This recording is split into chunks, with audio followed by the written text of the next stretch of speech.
Welcome to the channel. We are back here on the OG Crew Cab and we're going to be addressing some continued issues with the front suspension and steering. So if you haven't watched the last video, make sure to go watch that. We installed new leaf springs, new box hangers, new shackles, new shocks, crossover steering, and a new tie rod, but we still have an issue that we have to figure out.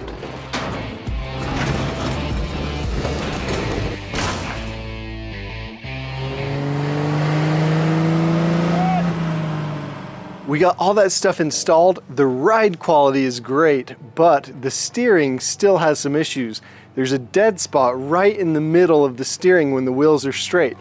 We have a couple ideas of what could be going on, but we're going to address that today, and we're going to address an issue that a couple of you pointed out in the last video. So we're back under here, got everything installed that we did in the last video, but whenever you do crossover steering, it's a pretty well-known fact that we need to brace the frame. So one hypothesis I have about the loose steering is the lack of frame bracing, and whenever we try and steer, it's actually just torquing the frame. So I bought off a Dodge Connection one of their frame braces that they sell that's supposed to be for a second gen truck. We're going to install that, but we're also going to beef it up heavily. So here's the plan. We've got our Dodge Connection frame brace. So we'll have to unbolt the steering box, which is fine because we're going to need to do that to fix some stuff as well. But I want to beef this up as well. My plan is to install this, but then use the location where the sway bar was and build an actual cross member that ties into this and really stiffens it up all the way between the two frame rails.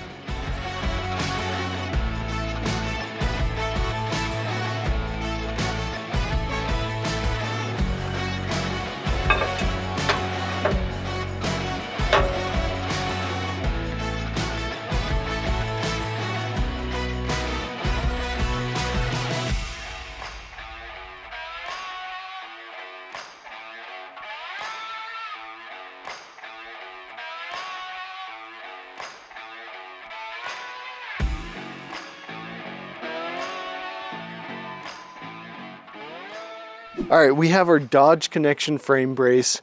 We also have the brace that I made to go using the sway bar holes that were already there. Got it all welded and painted. But before we install these, there's something we need to address that a lot of you guys pointed out in the last video. So in the last video, we put our drag link in and I didn't like the angle because it was kind of hitting our cross member here. So I cut the drag link, put an S curve in it. I thought it looked great, thought it would function fine. Really, it did function fine, but a lot of you guys pointed out that we should not have cut and welded this. It's just a piece that gets so much force through it that we can't trust welded joints on that. So I ordered a new piece of DOM tubing. We're gonna make a straight drag link, and I got a new pitman arm that will give us 1 more inch of drop, and that should clear it perfectly. So let me make up that drag link, and then we'll do that, put the pitman arm, drag link, put our braces in, and see if we fixed some of the issues we were having with that sloppy steering. All right, we got our new tie rod here.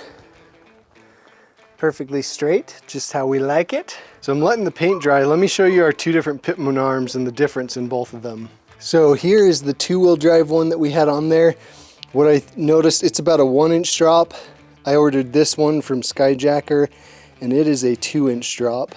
There you can see the difference. So I think this will be perfect. I think it's going to clear the springs on the bottom and clear the tie rod on through the frame, through the cross member.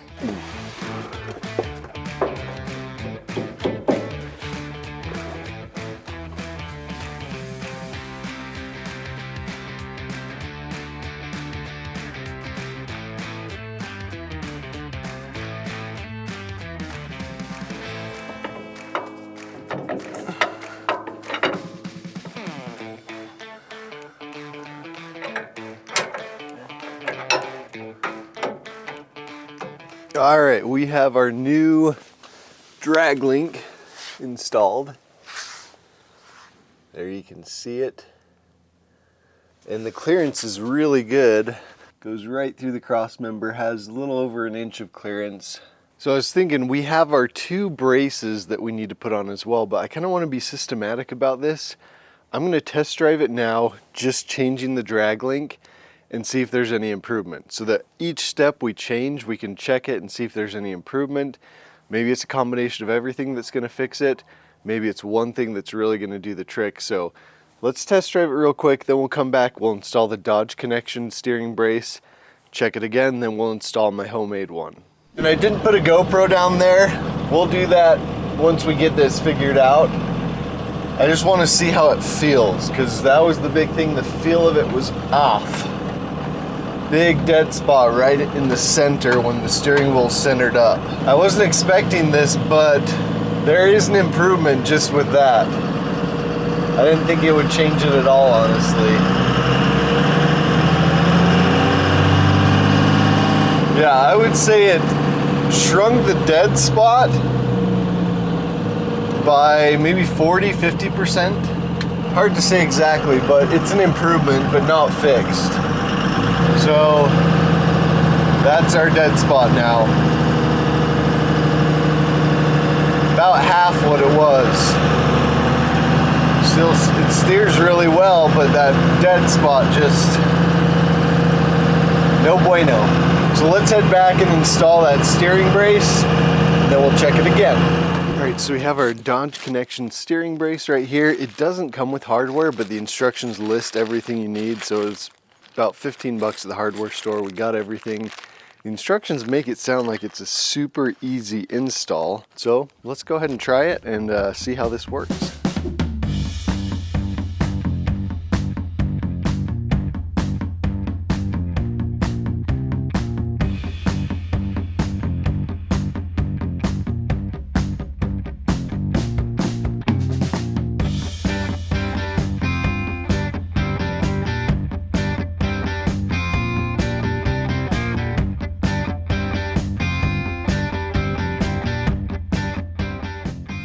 All right, we got that Dodge Connection steering box brace installed.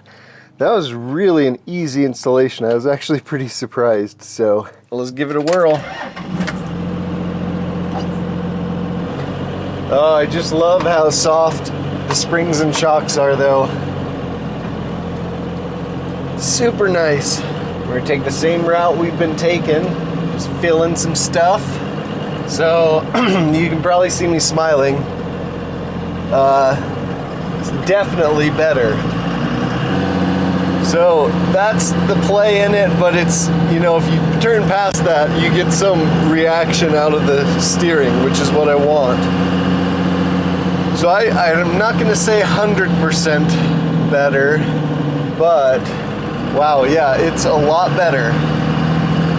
And then the one big thing, which I hadn't really talked about, before when you would turn, you know when you kind of pull out of a turn, the steering wheel, or the steering kind of assists back to center. It kind of easily just kind of drifts back to center. It wasn't doing that. It was almost like you'd come out of a turn and you'd have to turn it back to center.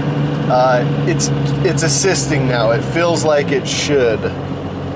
So, big improvement. And it's hard to say. I don't know if, you know, maybe it is 100% better. I've never driven a truck really with crossover steering, except Charlie's truck. That was kind of off-road. So it may be as good as it gets, but I think I want to throw my brace on there too and just see. And then I'll probably want to give it some street time, drive it for a couple weeks and see how it feels. And then determine if I feel like, you know, I probably need to get an alignment for sure. So, you know, maybe that's what I'll clean up the last couple to 5–10%. So let's throw my brace on and see if that helps at all. All right, so here is our brace that we're gonna use, the stock sway bar mounts. So we just need to bolt it up.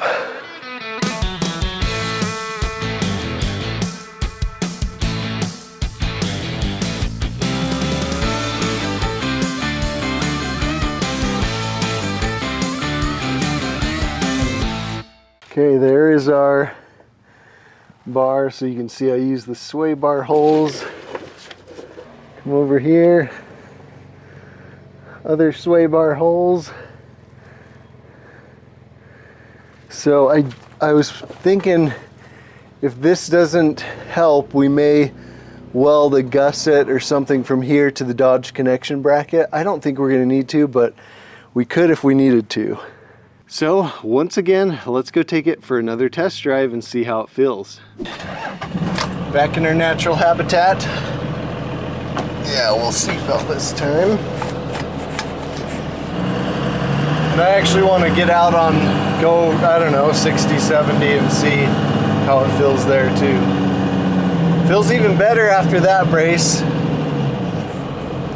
But again, I think I need to give it a couple weeks of driving it to really tell. But I just need to get used to the feel of the crossover steering. It's just different. All right, here we go. Let's get up to speed.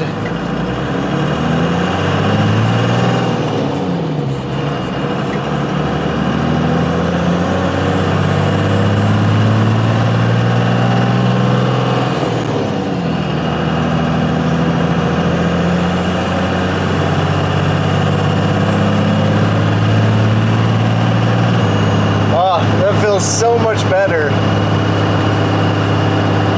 Before any of the bracing, it was like we were trying to herd the truck down the road.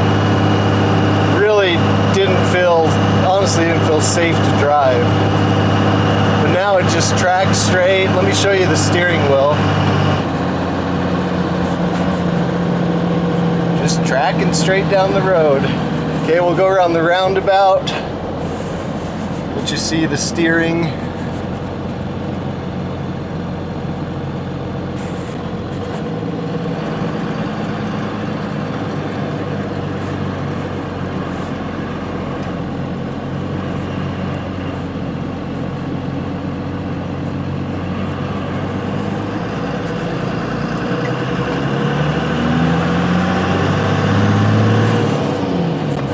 There's still just a tiny bit of play in it, but again, I'm gonna give it a few weeks of driving it and just see how it feels.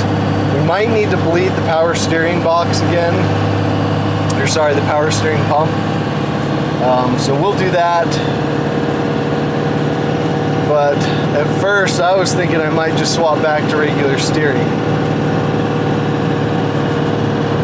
But with how it feels now, it's much better. So I'm still not 100% convinced, but I just got to get used to it. So, well guys, false alarm. I hopped in the truck to take it to the grocery store, just driving down the street, and something is still not right. It's almost like it'll veer one way and then I'll get it to correct, but it'll like flop to go the other way and then flop back the other way, but it won't track straight. So something's up.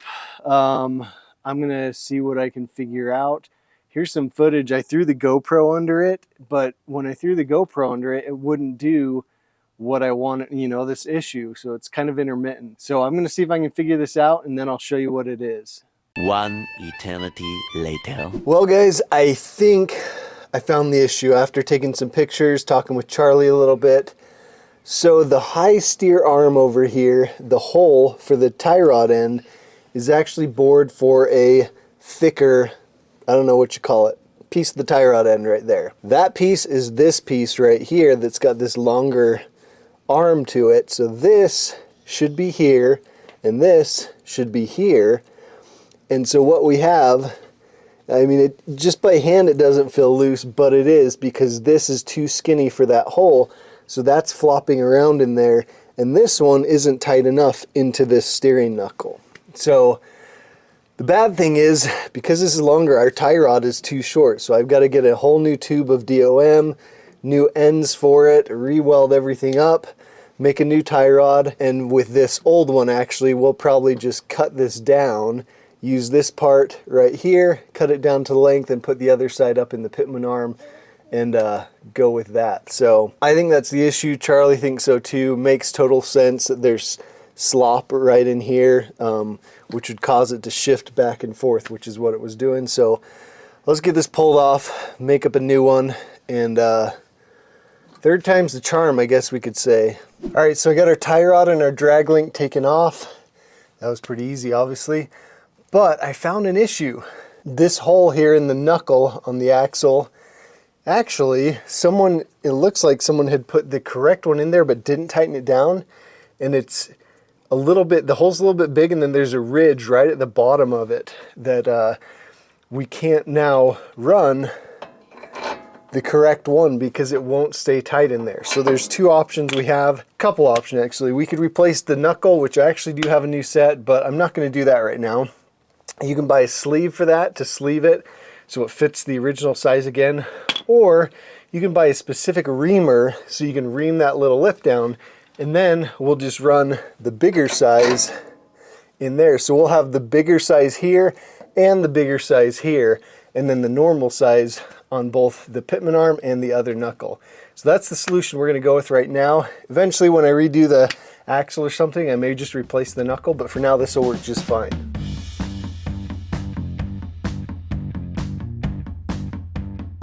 Put a little bit of tap magic down in there.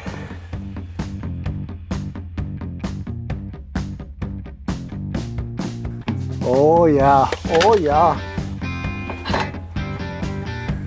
Perfect.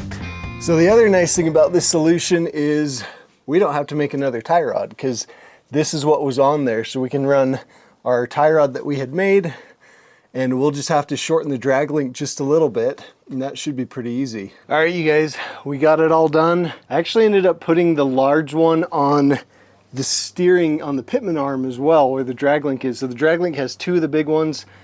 The tie rod has a big one on the passenger side, normal one on the driver's side. I might actually enlarge that hole and put a big one on there too. But it's time to take it for a test drive and see if we have fixed the issue. All right, guys, I was hoping this would be the last test drive of the video and that we'd close the video out and say everything's good to go, but I've been driving it now for a few days, probably put about 50 miles on it. And something's not right still. To say I'm frustrated might be an understatement. I don't know what it is. The steering feels good, but I'm still getting some of that like pull and then switching to the other side when I try and correct it. It's really weird. It's not as bad. I think since we put the correct tie rods in, it's not near as bad, but it still does it. So I got to do some research, figure this out, and then we'll see. We'll see what the issue is. Well, as you guys saw from that test drive, you know, I couldn't really capture the footage of what it's doing because it's so subtle, but it's really, really weird. So I got home and I went back to the drawing board. I did what I've always done in the past. I jumped on the forums. So the problem is when I got on the forums and started looking at steering issues, the same thing keeps coming up, and I know that's not the issue. People talk about the steering gearbox. I've tried 3 different ones on this truck, same issue. Crack in the frame, don't have that. Kingpins, tie rod ends, all the typical stuff. That's not the issue. I don't know what it is. But I finally found one thread that I will link in the description of this video if you want to go read it. Someone describing the exact issue I have, where it's pulling one way, you're trying to correct it, it feels like it's resisting, and then all of a sudden the tires flop the other way and they just won't go straight. And it's really weird because there was a bunch of people that commented and knew what was wrong, but this is the only thread that I could find like that. Everyone said the U-joint of the axle shaft in the front axle. So let me jack up the truck and show you what I found, and maybe show you guys how you can diagnose this if you're dealing with this similar issue.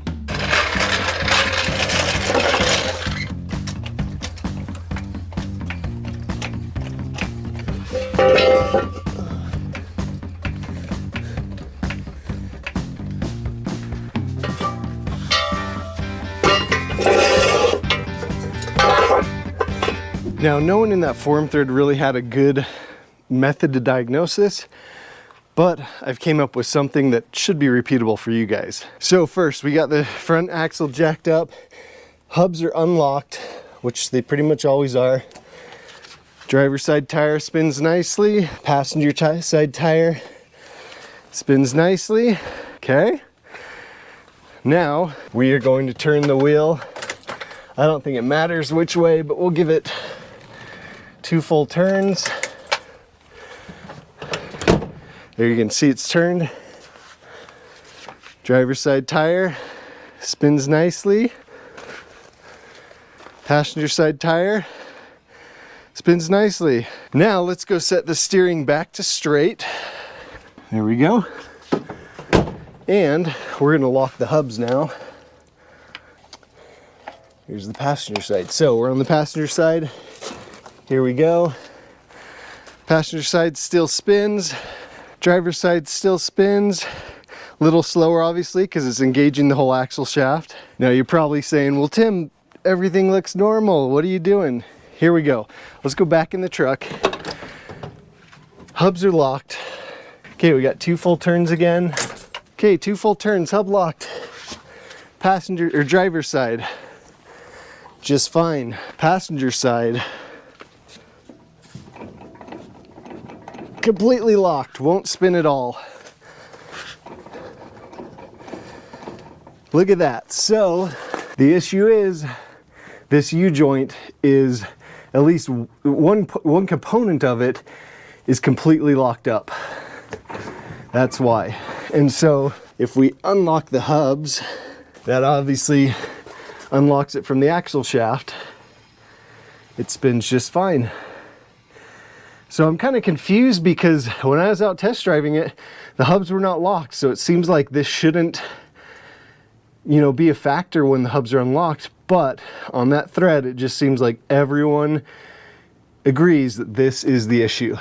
So I went and bought a new U-joint.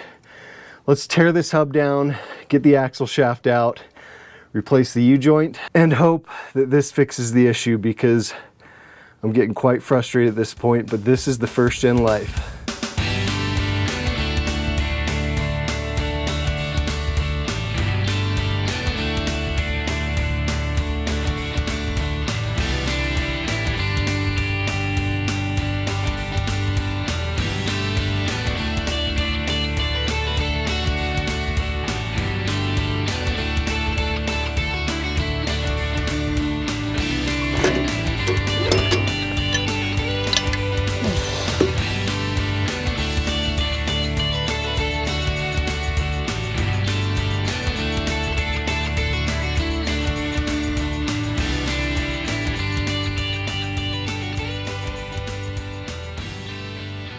Oh yes, finally loose. Okay.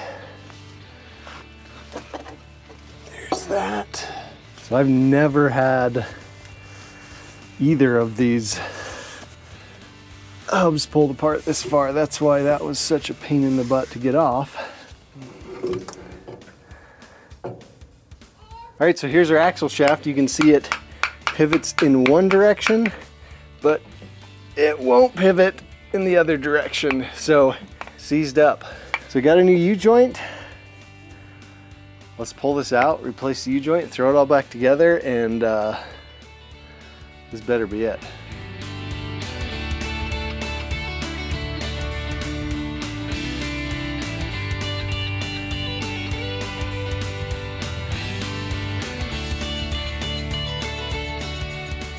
So as you saw, I had to cut one of the U-joints apart, but that is what was supposed to be in there. Dry dust, it's supposed to be grease, right? No bueno, no bueno.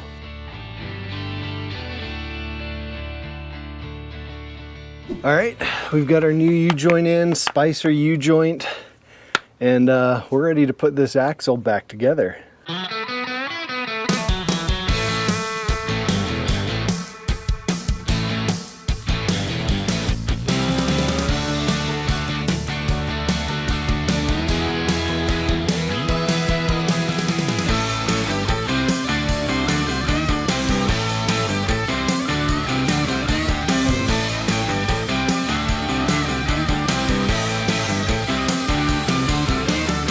All right, it's all buttoned back up.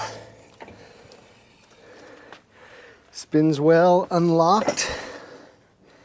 Let us lock it and then turn the wheels. Okay, driver's side. Oh, that one's unlocked. That's cheating. Come on. Oh, yes. Well, it spins when it's turned, but the true question is, how does it drive? So let's go hit the road.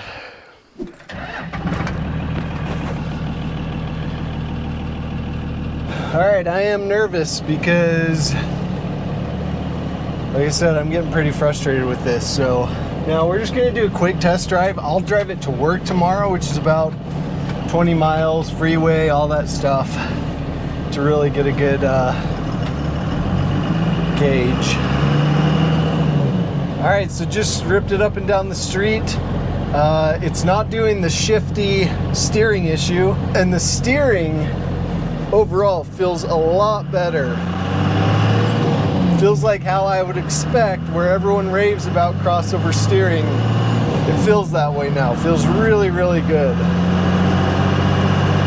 So I'm gonna drive it to work tomorrow, because sometimes that shifty left and right issue doesn't come out until I drive it for 10, 15 miles. That's what happened last time I drove it, and it did it. So I'll drive to work, I'll let you guys know, and we'll finish this video out. All right guys, it has been a few days. I've driven the truck to and from work a couple times, and I'm happy to say our issues are fixed. No more, whatever we want to call it, shifty steering. The steering still had a little dead spot in it, but I got down, I saw a video, Tyler Ovens put it out on how to adjust the steering gearbox. So I got down, loosened the jam nut, adjusted it. I went about a half turn eventually. Now the steering is super tight, feels really good. This is what everyone raves about with crossover steering. I finally have it. It took us a while to get there, but we figured it out, as we always do at the Decent Garage. I hope you guys enjoyed that. We'll see you guys in the next one.